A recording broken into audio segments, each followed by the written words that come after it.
Hello everyone. तो देखिए हम लोग क्लास 10 से आज जो है रेडिकल को ख़त्म कर चुके थे और अब रेडिकल के आगे हम लोग आज पढ़ना शुरू करेंगे। तो रेडिकल के आगे जो हमें पढ़ना है वो है कि हम लोग कंपाउंड का नाम कैसे लिखेंगे, है ना। कंपाउंड का नाम, फॉर्मूला ये कैसे लिखेंगे ये आज हम लोग सीखेंगे, ठीक है ना। तो मतलब हाउ टू राइट, यहाँ लिखा है chemical formula of the compound, ठीक है ना। अब जैसे देखो मैं तुमसे बोलूँ कि आप जो है उस कंपाउंड के मुझे नाम बताइए, ठीक है ना। जैसे मैं तुमसे बोलूँगी जरा सोडियम क्लोराइड, है ना। तो बहुत सारे बोलेंगे सर देखिए सोडियम क्लोराइड का फार्मूला क्या हो जाएगा, NaCl। सोडियम क्लोराइड का फॉर्मूला अगर मैं तुमसे पूछूं तो आप बोलेंगे सर फॉर्मूला क्या हो गया, NaCl, ठीक है ना। तो ये नाम कैसे आपने लिखा है NaCl, बहुत सारे लोग इसको पढ़े रहे होंगे 9th में। तो जैसे देखो इसमें क्या है, एक रेडिकल है सोडियम और सोडियम के साथ में क्या जोड़ना अपने को, क्लोरीन। अब देखना क्लोराइड क्या होता है, आप याद करो -1। सोडियम क्या था, मोनोवैलेंट यानी +1। तो हम लोग क्या करते हैं, हमें चार्ज से मतलब नहीं है, क्या करना है हमें, इसकी वैलेंसी लिख लेनी है और इसकी वैलेंसी को क्या कर देना है, इंटरचेंज, ठीक है ना। अच्छे से याद रखे रहना। तो ये सोडियम क्लोराइड का फार्मूला क्या हो गया, NaCl, ठीक है ना। अब इस चीज को आपको याद है तो अच्छी बात है, बाकी यहाँ सीखो तो और समझ में आ जाएगा। जैसे मान लो आपके पास कोई A है और एक आपका B है। अब ये चाहे कोई एलिमेंट हो और चाहे कोई रेडिकल हो, मतलब एलिमेंट हो या कोई रेडिकल हो, मतलब बिना चार्ज वाला भी, ठीक है ना। तो हमेशा याद रखो A और B आपस में अगर जुड़ेंगे, ठीक है ना, तो A B जब आपस में जुड़ते हैं तो ये इसी से अपने को क्या बनता है, A B आपस में जोड़ दो, चाहे एलिमेंट आपस में जोड़ दो, चाहे रेडिकल आपस में जोड़ दो। अच्छा ये ऐसे जुड़ते हैं, एलिमेंट के साथ में, रेडिकल के साथ में। तो जब आप इनसे जोड़ते हैं ना तब आपका कंपाउंड बनता है। अब जैसे देखिए कोई रेडिकल और रेडिकल आपस में जुड़ते हैं, ठीक है ना। तो रेडिकल आपस में जुड़ते हैं तो हम लोग क्या करते हैं, ठीक है ना, इनके जो आयंस होते हैं, आयन एक्सचेंज करके जो है केमिकल फार्मूला हम लोग बना देते हैं। फिर से बोल दे रहा हूं मैं, जब भी कोई रेडिकल है ना तो क्या करते हैं, इनके आयन यानी वैलेंसी को क्या करते हैं, इंटरचेंज कर देते हैं, या आयन एक्सचेंज, या मैं ऐसे लिख देता हूं, इसको हम लोग क्या बोलते हैं, इनकी वैलेंसी को एक्सचेंज कर देते हैं। अब इनकी जब वैलेंसी एक्सचेंज हो जाएगी तब आपको क्या मिलेगा, तब आपको कोई भी केमिकल का फॉर्मूला मिल जाएगा, ठीक है ना। तो ये रूल हो गया रेडिकल और रेडिकल को कंबाइन करने के लिए, ठीक है ना। फिर अगला देखो जब एलिमेंट आपस में कंबाइन करता है, बात में कोई एलिमेंट, जैसे देखो ये कार्बन है और ये हाइड्रोजन के साथ में कंबाइन कर, ये रेडिकल नहीं है, देखो एलिमेंट है। तो कार्बन का आउटर शेल में 4 इलेक्ट्रॉन, हाइड्रोजन का आउटर शेल में 1 इलेक्ट्रॉन। अब कार्बन हाइड्रोजन ये भी एलिमेंट तो होगा क्या कि कार्बन पे आप देखिए 4 हाइड्रोजन जुड़ जाएंगे, क्योंकि कार्बन की वैलेंसी 4 है। तो तब जब तक उतने एलिमेंट ये जोड़ पाएगा जब तक इसके, ठीक ना, ऑक्टेट कंप्लीट ना हो जाए। तो देखो ये एलिमेंट और एलिमेंट था, ये तो रेडिकल था नहीं। रेडिकल क्या होते हैं, एटम और group of atom having charge. तो यहाँ मैंने चार्ज के लिए कुछ बोला नहीं है।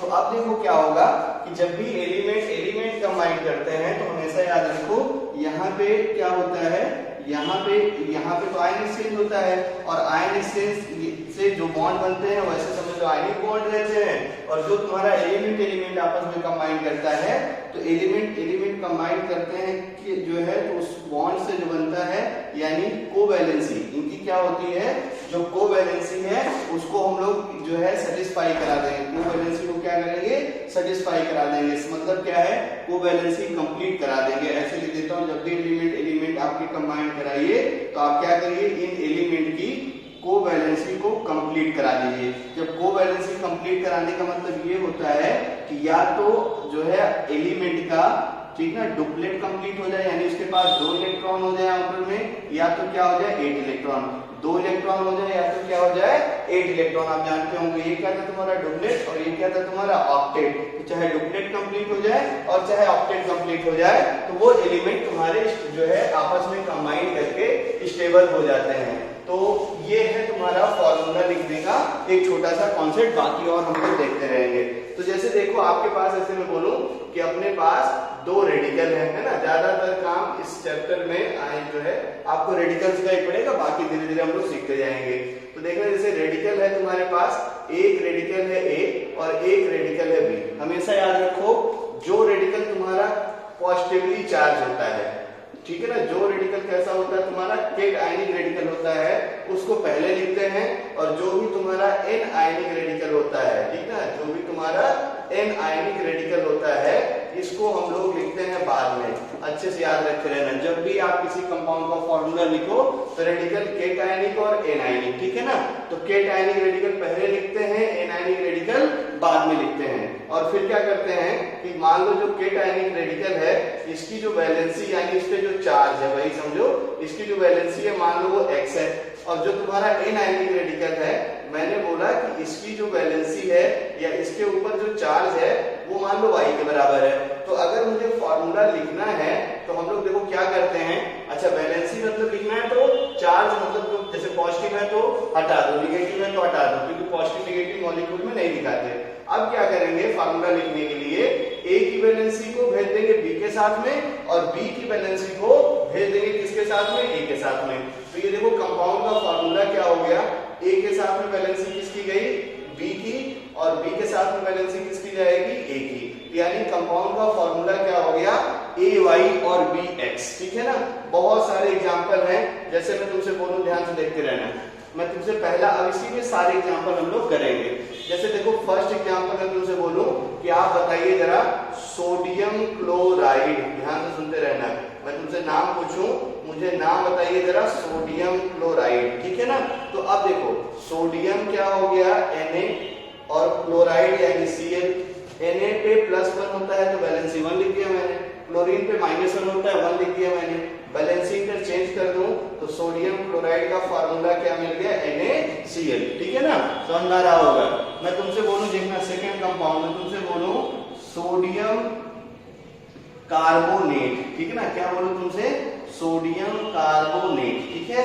तो सोडियम कार्बोनेट देखो ध्यान से, सोडियम हो गया Na और कार्बोनेट रेडिकल क्या था बोलो, CO3, है ना, CO3 पे 2 था क्या, कार्बोनेट, तो यानी इसकी वैलेंसी कितनी हो गई 2, इसकी वैलेंसी कितनी हो गई 1, वैलेंसी इंटरचेंज कर दो तो सोडियम कार्बोनेट का फार्मूला क्या मिल गया देखो, Na2CO3, ठीक है ना। तो ये एक अच्छा सा रूल है, दिमाग में ये रहना चाहिए। इसके कुछ एक्सेप्शन भी हैं, तो हम लोग अभी धीरे धीरे जब और कंपाउंड लिखेंगे तो आपको धीरे धीरे मैं वहां एक्सेप्शन तक लेके चला जाऊंगा। तो रेडिकल है, कुछ एक्सेप्शन भी है, उसको आगे हम लोग देखेंगे कहां पे केटायनिक रेडिकल पहले नहीं लिखते हैं, ठीक है ना। जैसे बहुत सारे लोगों को शायद याद आ रहा होगा सोडियम एसीटेट, है ना, तो एसीटेट रेडिकल पहले लिखते हैं और सोडियम को बाद में लिखते हैं, ठीक है ना। तो वो सब स्पेशल केसेस हैं, उसको हम लोग स्पेशल केसेस में पढ़ेंगे। तो आई होप ये आपको समझ में आ गया होगा। इसके बाद कुछ और कंपाउंड हम लोग लिखते हैं ताकि आपको सारे कंपाउंड के नाम खूब अच्छे से याद हो जाएं। जैसे देखिए मैं कुछ स्टैंडर्ड कंपाउंड लिखता हूं और देखो ये याद कैसे होंगे, ऐसे ही मैंने बोला था ऐसे ही आपको घर पे भी काम करना है। जैसे देखो हम लोग क्या करते हैं, ठीक ना, अपना ऐसे अपने मन से फर्स्ट कोई रेडिकल एक ले लेते हैं, ठीक ना, और वो रेडिकल मान लो हम ले लेते हैं सल्फेट, यही तो शुरू करते हैं। मान लो हमें सल्फेट को लर्न करना है, तो सल्फेट को आप जानते हैं सल्फेट क्या होता है, SO4 पे 2-, सल्फेट क्या होता है, SO4 पे 2-। अब क्या करना है, आप जो है कम से कम 3 या 4 सल्फेट ऐसे फार्मूला लिख दीजिए ताकि आपको ये एकदम लर्न हो जाए। जैसे पहला देखिए मैं तुमसे बोलूं, ठीक ना, बेरियम सल्फेट, क्या बोलूं तुमसे मैं, देखो बेरियम सल्फेट, तो देखो जैसे मैंने बोला कि भाई जरा बताइए बेरियम सल्फेट का फार्मूला, ठीक है ना। तो बेरियम सल्फेट का फार्मूला कैसे लिखेंगे देखना ध्यान से। अब याद करो बेरियम क्या था, बेटा मांगे कार स्कूटर बाप राजी, तो बेरियम वही था देखो Ba यानी ग्रुप 2 वाला एलिमेंट था। सल्फेट देखो क्या हो गया SO4, अब बेरियम की वैलेंसी 2, इसकी वैलेंसी 2, ठीक ना, हमेशा याद रखो अब वैलेंसी को इंटरचेंज कराना है। ये रेडिकल में देखो आप 2 एलिमेंट हैं, तो जब भी हम लोग 2 रेडिकल मतलब 2 एलिमेंट वाला रेडिकल हो तो फार्मूला देखो ऐसे लिखते हैं, Ba इसकी वैलेंसी इसके साथ में 2, ब्रैकेट लगाओ और SO4 यहाँ पे भी 2। अब देखना ध्यान से, जब ये वाला 2 और ये वाला 2 कॉमन होके देखो कैंसिल हो गया, भाई 2 कॉमन है कैंसिल हो गया, तो ये ब्रैकेट अपने आप हट जाता है। अच्छे से याद रखे रहना, मैंने ये बोला जब ये और ये कट जाएं, ठीक है ना, तो ये ब्रैकेट अपने आप हट जाता है। यानी कंपाउंड का फार्मूला अगर आप देखेंगे तो बेरियम सल्फेट का फार्मूला क्या हो गया, BaSO4। अगर ये वैलेंसी दोनों सेम हो गई तो ब्रैकेट अपने आप कट जाएगा। ब्रैकेट कब लगाना रहता है, जब आपका रेडिकल ऐसा हो जिसमें मोर देन वन एलिमेंट, जैसे सल्फर ऑक्सीजन देखो 2 एलिमेंट है। आई होप यहाँ तक क्लियर हुआ होगा। मैंने बोला था ना 4 कंपाउंड लिखने हैं, और अगर लिख लेंगे तो कभी नहीं भूलेगा। मैं तुमसे बोलूं कि मुझे बताइए जरा एल्यूमिनियम सल्फेट का फार्मूला, मैं तुमसे बोलूं कि जरा आप लोग एल्यूमिनियम सल्फेट का फार्मूला बताइए क्या होने वाला है।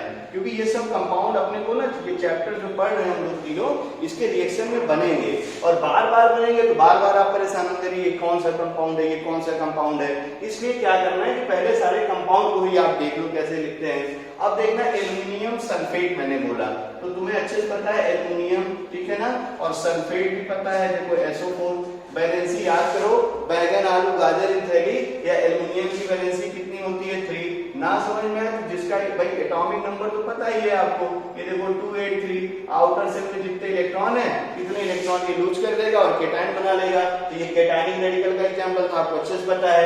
तो एल्यूमिनियम केटाइन था, बेरियम केटाइन था, इसलिए देखो पहले लिख रहा हूं यहाँ पे। तो इसकी वैलेंसी 3 और इसकी वैलेंसी 2। अब क्या करते हैं वैलेंसी का इंटरचेंज। तो वैलेंसी का इंटरचेंज जब करोगे तो फार्मूला देखो क्या हो गया, एल्यूमिनियम के साथ में 2 और देखना ध्यान से सल्फेट, याद रखे रहना, ठीक ना, सल्फेट। अब देखना सल्फेट पे जैसे तुमने लिखा तो इसके साथ में हमें क्या लिखना पड़ेगा 3। अब देखो 2 और 3 कट नहीं रहा है, यानी एल्यूमिनियम सल्फेट का फार्मूला क्या हो गया, Al2SO4 whole thrice. I hope यहाँ तक बहुत अच्छे से समझ में आ रहा होगा आपको। कुछ और देखते हैं कंपाउंड। मैं तुमसे बोलूं कैल्शियम सल्फेट का फार्मूला बताइए, ठीक है ना, किसका फार्मूला बताइए, कैल्शियम सल्फेट का फार्मूला बताइए, ठीक है ना।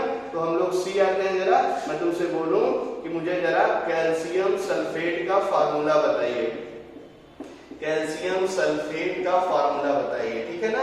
तो अब देखो कैल्शियम सल्फेट का फार्मूला मुझे लिखना है, तो कैल्शियम लिखूंगा, बेटा मांगे कार, यानी कैल्शियम हो गया Ca, सल्फेट क्या हो गया तुम्हारा SO4, इसकी वैलेंसी 2, इसकी वैलेंसी 2, वैलेंसी इंटरचेंज करेंगे, Ca ब्रैकेट लगाएंगे, देखो SO4 इसके साथ में भी 2, इसके साथ में 2 कैंसिल हो गया, तो कैल्शियम सल्फेट का फार्मूला क्या हो गया CaSO4, ठीक है ना, मजा आ रहा है ना।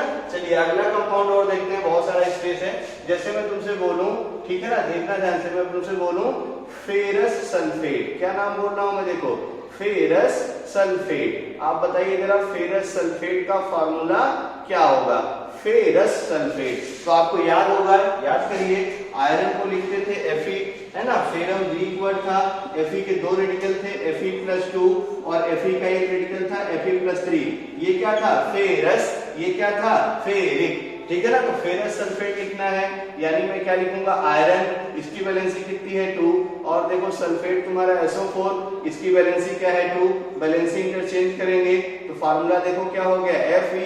अब ये 2 एलिमेंट वाला रेडिकल है तो यहाँ पे भी 2, यहाँ पे 2 कैंसिल हो गया, तो आयरन फेरस सल्फेट का फार्मूला अगर आप देखेंगे तो क्या हो गया तुम्हारा FeSO4। क्लियर हो रहा है ना सबको।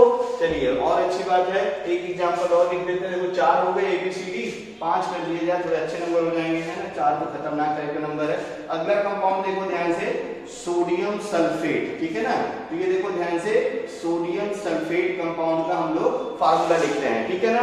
तो सोडियम यानी बोलो क्या है Na से लिखते हैं, सल्फेट यानी SO4 से लिखते हैं, वैलेंसी 1 वैलेंसी 2, वैलेंसी इंटरचेंज कर दो, वैलेंसी इंटरचेंज किए नहीं आप, ये देखो ध्यान से क्या हो गया Na2SO4। आप देखो जरा ध्यान से, ठीक है ना, यहाँ पे अगर देखना ध्यान से तो ये SO4 के साथ में ब्रैकेट हमें लिखना चाहिए था, लेकिन यहाँ देखो कितना आ गया 1, ये भी रूल याद रखे रहना। तो जिसको ब्रैकेट में लिखो अगर उसके सफिक्स में यहाँ पे यानी वैलेंसी में 1 आ जाए तब भी ये ब्रैकेट अपने आप भाग जाता है। तो यानी सोडियम सल्फेट का फार्मूला क्या हो गया Na2SO4।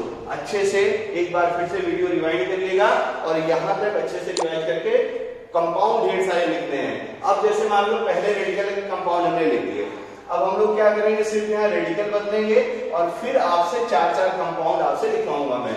ऐसे ही आप सारे रेडिकल की प्रैक्टिस करिए, तब आपको ये बहुत अच्छे से याद हो जाएगा, कोई प्रॉब्लम नहीं होगी, ठीक है ना। जैसे देखो सेकंड रेडिकल की हम लोग बात करते हैं कार्बोनेट। सेकेंड रेडिकल को क्या बोला मैंने, देखो कार्बोनेट। तो कार्बोनेट रेडिकल देखो आपको याद है CO3, ठीक ना, कितना होता है -2 चार्ज। अब मैं तुमसे सिर्फ जो है रेडिकल बदलूंगा और फार्मूला पूछूंगा कि बेटा जरा इन सबके आप फार्मूले बताइए क्या होने वाले हैं। यहाँ पे कर दूं मैं कार्बोनेट, ठीक है ना। अब हर जगह आप कार्बोनेट करके पहले आप खुद से एक बार प्लीज ट्राई कर लीजिए, ठीक है ना। उसके बाद मैं कंपाउंड के फार्मूले लिखता हूँ और आप सब सही सही बताइएगा, ठीक है ना। तो ये हो गया तुम्हारा, बहुत सारे कंपाउंड थे और हम सब कंपाउंड का नाम जरा आपसे पूछते हैं। जैसे देखो मैं तुमसे बोलूं कि आप लोग जरा मुझे बताइए, ठीक है ना। ये 3-4 कंपाउंड फिर से इसका भी करते हैं। चलिए मैं तुमसे बोलूं कंपाउंड फार्मूला बताइए जरा, बेरियम कार्बोनेट, ठीक है ना। कंपाउंड फार्मूला बताइए एल्यूमिनियम कार्बोनेट, इसका कंपाउंड का फार्मूला बताइए क्या होगा, ठीक है ना। फिर तुमसे बोलूं कि मुझे जरा कंपाउंड का फार्मूला बताइए फेरस कार्बन, मतलब जो भी है फेरस कार्बोनेट, अच्छे से याद रखे रहना। मैं तुमसे बोलूं कि फेरस कार्बोनेट बताइए क्या होगा, ठीक है ना। फिर मैं तुमसे बोलूं ये हो गया फेरस कार्बोनेट, ठीक है ना। कुछ और एक ले लिया जाए, कार्बोनेट और ले लेते हैं, 2 कार्बोनेट बल्कि ताकि 5 हो जाए। मैं तुमसे बोलूं कि जो है आप जरा सोडियम कार्बोनेट का फार्मूला बताइए। देखो मैं तुमसे बोलूं कि मुझे जरा सोडियम कार्बोनेट का फार्मूला बताइए, ठीक है ना। फिर मैं तुमसे बोलूं कि मुझे अमोनियम कार्बोनेट का फार्मूला बताइए। याद रखे रहना, ऐसे ही सब याद होगा, देखना ध्यान से। अगला क्या हो गया तुम्हारा अमोनियम कार्बोनेट। तो अब सारे फार्मूले आप जरा लिखिए अपने मन से, वीडियो को पॉज करके, फिर इसका जो है रेडिकल को मैच कराइएगा, ठीक है। चलिए सो बेरियम कार्बोनेट देखो ध्यान से, तो बेरियम क्या हो गया तुम्हारा, देखो Ba, बात समझ में। बेरियम और कार्बोनेट तो जान ही रहे हैं आप, देखो CO3, वैलेंसी इंटरचेंज, तो बेरियम, ठीक है ना। फिर देखो क्या हो गया तुम्हारा कार्बोनेट, इसके साथ में 2, इसकी वैलेंसी इंटरचेंज कैंसिल हो गया। ब्रैकेट के बाहर अगर 1 आ जाए तो हमेशा याद रखो ब्रैकेट अपने आप बाहर भाग जाता है। तो बेरियम कार्बोनेट का फार्मूला क्या हो गया BaCO3। आई होप सबको समझ में आ रहा होगा।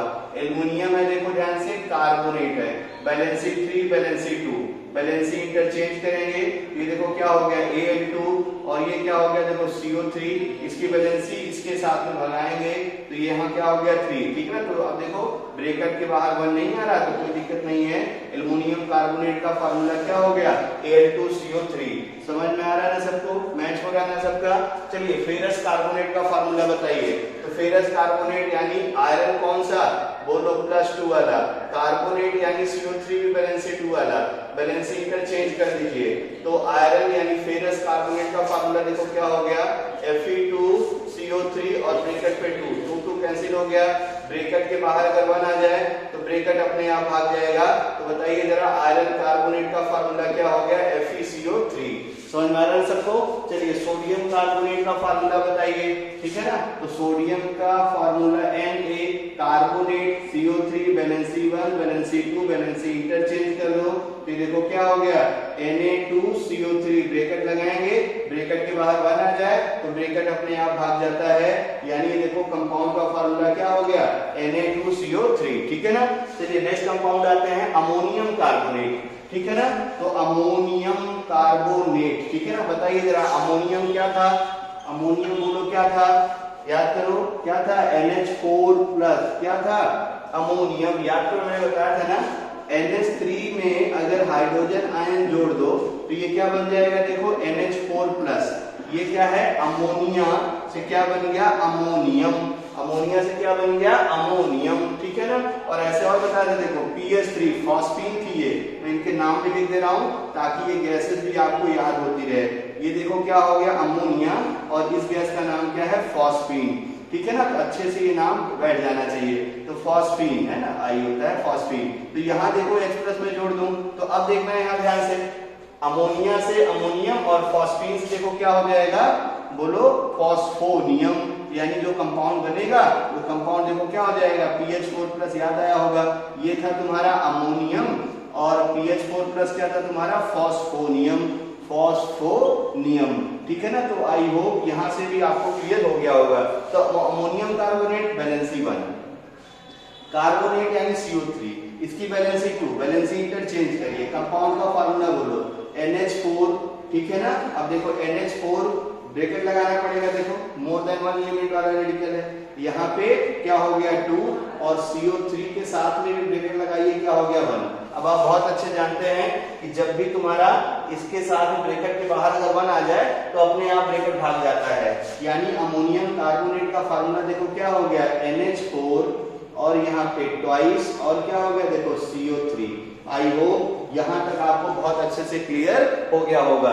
अमोनियम कार्बोनेट और एक लिख दिया जाए इसमें, फिर है ना थोड़ा जैसे मान लो तुमसे बोलूं कि आप बताइए फॉस्फोनियम कार्बोनेट का फार्मूला बताइए, फॉस्फोनियम कार्बोनेट का फार्मूला बताइए, ठीक ना, फॉस्फोनियम कार्बोनेट का फार्मूला बताइए। तो ये देखो फॉस्फोनियम क्या होता है, PH4 वैलेंसी कितनी 1, कार्बोनेट यानी CO3 वैलेंसी कितनी 2, वैलेंसी इंटरचेंज कर दो, तो ये क्या हो गया देखो PH4 यहाँ पे लगाएंगे ट्वाइस, और ये देखो कार्बोनेट यहाँ पे क्या लगाएंगे 1, ठीक ना। अब देखो ब्रैकेट के बाहर अगर 1 हो जाए तो कंपाउंड के फार्मूले को चेंज कर देंगे और क्या बोलेंगे PH4 ट्वाइस और क्या हो गया CO3, तो ये क्या हो गया फॉस्फोनियम कार्बोनेट और ये क्या हो गया तुम्हारा अमोनियम कार्बोनेट, ठीक है ना। तो ये सारे कंपाउंड आपको बहुत अच्छे से समझ में आ रहे होंगे। कोई रेडिकल और बदल दिए जाए, ठीक है ना। अब ऐसे देखो मैं कुछ नहीं करूंगा, आप जो है कम से कम जितने रेडिकल लगभग पढ़े हैं जो आपके मतलब जो काम में आने वाले हैं, जो बुक में आपको दिखे कि हाँ यार ये कंपाउंड का काम अपने को काम में आएगा, ठीक है ना, वो तो कम से कम लिख ही दीजिए। जैसे हम लोग थर्ड रेडिकल में पहुंचते हैं तो ऐसे मैं लिखता हूँ नाइट्रेट, ठीक है ना, मैं क्या लिखता हूँ देखो नाइट्रेट। अब देखो नाइट्रेट क्या होता है, NO3 पे सिंगल माइनस, ठीक है ना। अब तुम्हें क्या करना है, barium nitrate, aluminium nitrate, phosphonium nitrate, ferrous nitrate, sodium nitrate, ammonium nitrate, ये सब के फार्मूले अपने आप से लिख के प्रैक्टिस कर लेना, समझ में आ जाया होगा अब ये, ठीक है ना। अगला देखो ध्यान से, ठीक है ना, जैसे मान लो मैं एक रेडिकल और ले लेता हूँ, ठीक है ना, तो अगले पार्ट में वीडियो में, ठीक ना, आप नाइट्रेट और यहाँ मैं लिख देता हूँ नाइट्राइट, ठीक है ना। तो आप क्या करिए इन दोनों के जरा कंपाउंड अच्छे से लिख लीजिए। दो क्या बल्कि एक और दे रहा हूँ, 3, 4, 5वें नंबर पे मैं दे रहा हूँ तुम्हें, ठीक है। 5वां रेडिकल जो हमारा रहेगा वो रहेगा नाइट्राइट। अब क्या करिए आप, ये अभी आप तुरंत ट्राई करिए, ठीक है ना। जो मैंने लिखे थे ना ABCD, barium nitrite, aluminium nitrite, ferrous nitrite, sodium nitrite, ammonium nitrite, phosphonium nitrite, ऐसे ही फिर क्या जो है अब मैंने एक और तरीके देखो नाइट्राइट, तो क्या बोलेंगे barium nitrite, aluminium nitrite, ferrous nitrite, ये सब आप लिखिए। नाइट्राइट आपको याद होगा, नाइट्राइट क्या होता है बोलो, NO2 पे माइनस, और नाइट्राइट क्या होता है, नाइट्रोजन के ऊपर 3 माइनस। तो आई होप यहाँ तक आपको बहुत अच्छे से क्लियर हो गया होगा। तो वीडियो के अगले पार्ट में इसके कंपाउंड के नाम आप लिखे रहिए, यहाँ पे बस बदल दीजिए, एक बार बेरियम नाइट्रेट लिख दीजिए, एक बार बेरियम नाइट्राइट लिख दीजिए, ठीक ना, और एक बार बेरियम नाइट्राइट लिख दीजिए। तो सबके लिए 3-3, 4-4 आप प्रैक्टिस करते रहिए। इसके फार्मूले वीडियो के अगले पार्ट में मैं डिस्कस करूंगा। Thank you.